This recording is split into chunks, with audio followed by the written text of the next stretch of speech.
Bueno, ¿cómo están? Espero que muy bien. Este video tiene el objetivo de intenta ser una ayuda para la redacción de un texto, que sería un texto con las características de un ensayo sobre temas que tienen que ver con el pensamiento nacional y latinoamericano, de pensadores nacionales y latinoamericanos, y relacionarlo con diversas cuestiones que tengan que ver con la actualidad, con problemas del pensamiento, de proyectos políticos, proyectos nacionales, proyectos económicos, culturales, sociales. O sea, es muy abierta la idea porque lo que busca es que ustedes desarrollen reflexionar. Cuando digo ustedes, le estoy hablando que específicamente está dedicado a los estudiantes de lo que es el Seminario de Unidad Latinoamericana y Descolonización. Es un seminario que estamos dictando en la Universidad Nacional de Lanús con varios compañeros del Centro de Estudio de Integración Latinoamericana Manuel Ugarte, ¿no? En este seminario nosotros, como habrán visto, recorremos diferentes pensadores, no los recorremos desde la lectura de alguien que habla de ellos, sino directamente de primera fuente, ¿no? Nosotros hablamos de Amelia Podetti y leemos a Amelia Podetti. Hablamos de Arcir Argumedo, leemos a Arcir Argumedo, ¿no? También hablamos de, por ejemplo, Ana Jaramillo y leemos a Ana Jaramillo. Y también estamos varios pensadores históricos de la región, tradicionales, fundamentales de la región, como son José Vasconcelos, como es Franz Tamayo, como es Aya de la Torre, Víctor Raúl Aya de la Torre, como es José Carlos Mariátegui, como es líderes políticos que han desarrollado intervenciones, como es el caso de Getulio Vargas y Juan Domingo Perón, ¿no? Que consideramos todos que están dentro de lo que es una matriz de pensamiento nacional y latinoamericano, ¿no? O sea, José Martí, bueno, Manuel Ugarte, sin duda, Manuel Ugarte, al que le dedicamos dos clases. O sea, la idea es tener una concepción vamos a ver también a los uruguayos, nos falta aún la clase de Alberto Metol Ferré, de Vivian Trías, ¿no? Eh, de Quijano, ¿no? De diferentes autores que intentaron tener una matriz interpretativa propia, única, original, ¿no? Desde este lugar en el mundo. Entonces, ¿cómo realizar un ensayo? Primera cuestión, ¿cómo realizar un ensayo? ¿Qué consultar? ¿Cómo podemos desarrollarlo? En primera cuestión, como primera cuestión, yo les voy a para compartir un PowerPoint que realicé para otro tema, pero que toca, toca unos temas, una cuestión central, una serie de cuestiones centrales, ¿no? Acá lo vemos. O sea, que está relacionada con esto, ¿no? ¿Desde dónde construir? ¿Desde dónde construir? ¿Por qué el pensamiento es nacional y latinoamericano, ¿no? Voy a ser muy breve, así que no les voy a demorar mucho, pero sí les voy a comentar que tengamos en cuenta que hay un problema geoexistencial, ¿no? ¿Cuál es el problema geoexistencial? Que los universales, los llamados universales, los conceptos que son tomados como hegemónicos, como, no hegemónicos, sino que son tomados como universales para todas las regiones del planeta, no son para todas las regiones del planeta, ni siquiera fueron construidos para todas las regiones del planeta, ¿no? Y como señalan autores, que acá, bueno, cito a Jorge Abelardo Ramos, ¿no? Estos, esa situación de falsear la universalidad, nosotros la interpretamos como una estrategia de dominación, de colonización cultural, de colonización pedagógica, como diría Arturo Jaureche, ¿no? Tomando a Jorge Abelardo Ramos, tomando a Sprangler y a tantos otros, ¿no? Entonces, la primera cuestión es corrernos de ese problema y desarrollar pensamiento que tenga que ver con algo realmente situado en nuestra región. Ahora bien, cuando nos corremos de esa problemática, también nos damos cuenta que necesariamente, no necesariamente tiene que ser anti algo, antiintelectual, antioligárquico, antiimperialista, descolonizador, contrahegemónico, decolonial, antiliberal, no eurocéntrico, antiprogresista. No. ¿Por qué? Porque no parte de una valoración de lo que no es, sino que parte de un elemento central, que es lo que es. Así que ahí tenemos un primer problema. De estos autores hablan de lo que es, ¿no? Después podemos discutir lo que no somos, pero en principio partimos de lo que es. Entonces, vamos a tratar, a intentar de que al momento de elegir, planteen esta cuestión, ¿no? En el texto, como introducción. Armado de texto. Armado de texto, así, bien a las piñas, ¿no? Digamos, cómo se arma el texto. Primero tienen que tener una idea.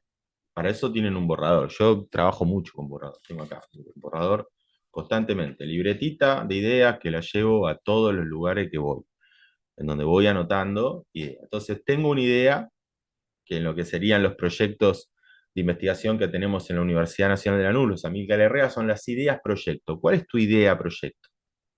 ¿No? Tiene que ser algo que realmente genere inquietudes en ustedes, problemas en ustedes, y que esté relacionado con la materia, obviamente, porque esta es una instancia de evaluación también. Es una instancia de aprendizaje y de evaluación. Entonces, primera cuestión, el planteo del problema nos tiene que llevar un tiempo prudencial, en el sentido de que nosotros lo tenemos que pensar y nos tenemos que... A veces fluye, a veces es algo que ustedes lo tienen muy presente, ¿no? Y en ese caso, tiene que dedicarle la introducción, que la introducción es la puerta de entrada para el lector, ¿no? Es el cartel de venta. Entonces tiene que ser algo atractivo. Entonces, por ejemplo, voy a trabajar cómo considera la raza Manuel Ugarte. La idea de raza en Manuel Ugarte, anteponiéndola a la idea de raza en Sarmiento o en otro personaje, ¿no? Entonces, en una introducción, tengo que explicar esta cuestión. En el momento en el que escribió Manuel Ugarte, la raza, la concepción sobre la raza hegemónica era la que tenían ciertos autores. Investigar un poquito sobre ese momento histórico, sobre la idea de raza, sobre qué quiere decir la idea de raza, y mostrarle un poco lo que vas a desarrollar en la introducción.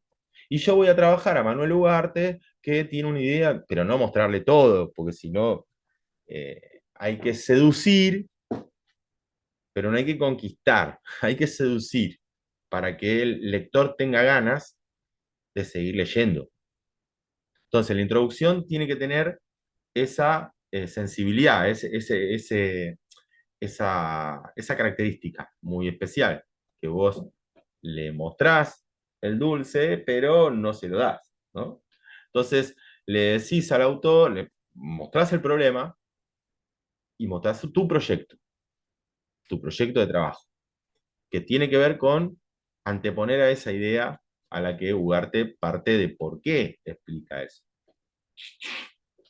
Pero también podemos tomar a José Martí y su idea sobre la educación que tiene José Martí. Una vez que desarrollamos esa breve introducción, nos metemos en una primera parte del texto en donde, sin duda, tenemos que mencionar a quienes trabajaron o a quienes leyeron ustedes, que fueron leídos para que ustedes tengan interpretación. Siempre nosotros, la tradición nacional latinoamericana, es una tradición que constantemente estamos honrando a quienes trabajaron antes que nosotros.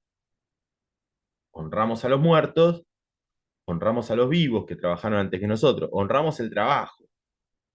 No podemos decir, no, yo soy el primero, no, no sos el primero, no rompiste el silencio del mundo, sino que sos una persona que empieza a escribir sobre algo porque alguien antes escribió. Entonces, no digo revisar todos, pero sí mencionar un par de autores, por lo menos los que tenemos en la bibliografía obligatoria, más o menos. ¿no? O sea, Ugarte ha sido investigado por Norberto Galazo, por Jorge Abelardo Ramos, por Miguel Ángel Barrios, ¿no? Y Andy fue mencionar. José Martí, bueno, ha sido trabajado por esta cantidad de autores, Mariátegui ha sido trabajado. Mencionar un poco quiénes trabajaron eso y un poquito, pero nada, ¿eh? No explicar que trabajaron, sino que ha sido un autor trabajado, o en el caso que ustedes no encuentren y tomen algún autor como Fran Tamayo, ¿no? Decir, bueno, fue escasamente trabajado, sí, bueno, lo trabajó Medina, mencionamos algunos autores y ahí comenzamos. En mi caso, dicen ustedes, yo voy a trabajar este aspecto de toda la obra. O sea, de toda la obra, yo no voy a explicarle al lector quién es esta persona. Voy a explicar un aspecto mínimo que es este. Y ahí lo empiezan a desarrollar. Es interesante, les puede servir de ayuda hablar del contexto, en qué momento escriben. Esto también es un problema que nosotros notamos no en trabajos de estudiantes, en trabajos de autores reconocidos que hablan en el aire, ¿no? Cuando cada época tiene su problema, tiene sus discusiones, tiene sus polémicas, tiene sus conflictos. Entonces, hablar de qué momento no es lo mismo, ahora es muy fácil hablar de ciertas cuestiones, pero en otros momentos hablar de esas cuestiones tenían consecuencias muy graves. Entonces, bueno, todos estos autores que nosotros vemos en el seminario han sido autores malditos, como diría Galazo, Norberto Galazo, ¿no? Autores que por lo que dijeron fueron condenados por el establishment cultural y hegemónico. Entonces, también señalar eso, señalar un poquito el contexto. Todo esto a mí me parece recomendable desarrollarlo con subtítulos, introducción, problema o idea, proyecto, y la desarrollan, y después van al contexto. Voy a decir muy esquemático, ustedes pueden ser hiper creativos, yo voy al esquema, lo, lo básico para que tengan digamos, una lanza en la mano al momento del trabajo. Y la segunda, digamos, la parte que ustedes pueden desarrollar. No les pedimos muchas páginas, 4 páginas, ¿no? 5 páginas. Es cuando ustedes desarrollan la idea del autor. El autor o la autora dice esto sobre este tema. Y ahí es interesante hablar ustedes. Nosotros, bueno, tengo los berretines de historiador, yo tengo la cita muy presente, cita, ¿no? O sea, cuando dice Ugarte tal cosa, y la explicación de la cita. Cuando dice Amelia Poetti tal cosa, y la explicación de la cita. La cita no explica por sí sola, ¿no? Como dice Patricio Geli, uno de mis maestros, si no estamos reviviendo, estamos trayendo, estamos robándole a alguien que ya escribió. Está bueno citar, pero mejor está explicar. Entonces yo cito a la persona y explico cómo lo interpreto yo. Después que hago eso, puedo dedicarme a hablar de eso y hablar un poco del contexto, o puedo directamente apuntar a algún otro lector para anteponerlo, para hacer un juego de discusión histórica. Preferimos nosotros, recomendamos que sea contemporáneo, que sea una persona que vivió y que desarrolló su obra en el mismo momento que el autor que ustedes o la autora que ustedes han elegido. Hacer un juego, mientras decía esto ella, esto decían ellos, ¿no? Y pum, pum, ahí poner, citar siempre el libro, cita a pie de página, se anota, ¿no? Título, el apellido del autor, coma, nombre del autor, coma, nombre del libro, punto, ciudad donde se publicó, editorial, fecha, página o páginas, ¿no? Cita. Ahora, una vez que termino con todo eso y que voy en un ida y vuelta, ahí vienen ustedes. Ahí ya es territorio del más allá, ya está en territorio de su pensamiento. Una vez que desarrollan eso, les pedimos que hagan una reflexión final. Reflexión final. Esto es muy importante porque aporta, pum, pum. Esto es muy importante o me parece trascendental por estos aspectos que habría que retomar, que había que valorizar. O a veces uno dice, mira, esto estaría bueno que lo retome otro autor, otra persona, porque está bueno mi trabajo, esto a mí me sirvió para interpretar esta problemática. Esa parte es una parte tremendamente creativa, original, donde ustedes pueden desplegar su análisis, ¿no? Bueno, esto obviamente ustedes pueden mandar alguna consulta más, la idea es que vayamos desarrollándolo. Y otra idea más, les tiro esta última y ya los dejo, es la cuestión de considerar, considerar, considerar que en un texto es tocado y retocado constantemente. Yo voy a hacer un documento de Word, ¿no? Ese documento de Word le pongo fecha 20 de octubre del 23. El 21 vuelvo al documento, lo retoco, lo vuelvo a leer. Es muy importante leer y leerse una y otra vez. Leerse una y otra vez. Leer el texto, ver si es coherente, retocar, ver si me repito algunas palabras, ver si soy preciso, cómo manejé la puntuación, cómo manejé el espacio, cómo terminé un párrafo, ¿no? Si lo terminé bien, lo terminé mal. Después de que yo reviso todo eso, lo retoco y termino ese día.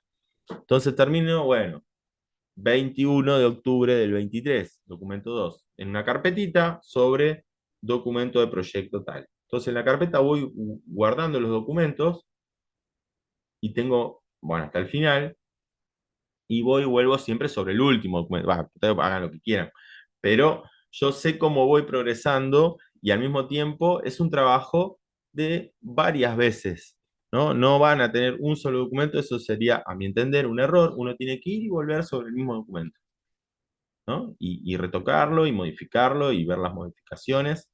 Entonces, es un trabajo que yo les recomendaría que se tomen unos cuantos días y aunque sea un párrafo, bueno, hoy no hice, pude hacer dos renglones, hoy corregí la puntuación. Bueno, todo va sumando. ¿Por qué? Porque la cabeza sigue avanzando todo el día. Vas a tomar un colectivo, vas por el barrio, hablas con una persona y eso te va disparando. Vos tenés como un lugarcito en la cabeza en donde tenés ese trabajo y te van disparando y bueno, está bueno que todas esas ideas que llegan se sigan volcando, no que sea el trabajo final, ¿no?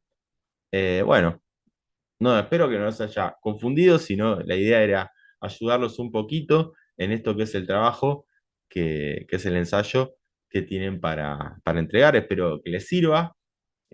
Obviamente, si les interesa, después armaremos otro videito si esto les sirve. Puedo poner como ejemplo un texto, ustedes me dirán, y pueden consultar también. Bueno, les mando un abrazo y nos estamos viendo y comunicando por el campus. Chao.